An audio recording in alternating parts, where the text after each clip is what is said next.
V Tončkovem domu so v celoti preuredili prostore prvega nadstropja. Povsem so prenovili 10 sob s sanitarijami, prav tako zunanje stavbno pohištvo.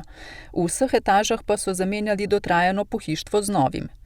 Naložba je potekala v sklopu projekta Centri interpretacije zavarovanih območij, v katerem sodelujejo 4 lokalne akcijske skupine z 4 zavarovanih območij narave. Na nivoju Posavja je projekt ovrednoten na 222 000 evrov. Sofinancerski del iz sklada EKSRP oziroma Evropskega kmetijskega sklada za razvoj podeželja je dobrih 100 000 evrov, od tega se jih 80 000 namenja investiciji Tončkovega doma na Lisci. Razvoj območja Lisce je tako na vsebinskem kot na infrastrukturnem delu v zadnjih letih zelo intenziven.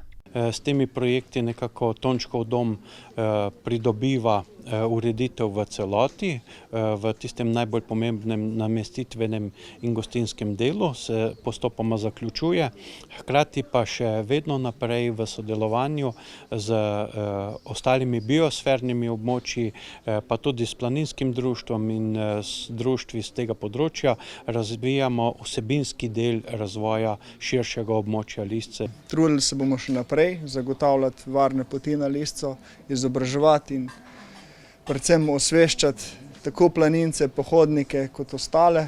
Planinstvo se razvija, sedaj se v sklopu Planinske zveze Slovenije tudi pripravljajo turno-kolesarski vodniki, tako da se planinsko društvo tudi na tem področju razvija. Poleg prenove prvega nadstropja pa je sevniška občina v sklopu projekta Z ribami do zdravja celovito prenovila še mansardni del Tončkovega doma, ki vključuje prenovo 5 sob in sanitarij.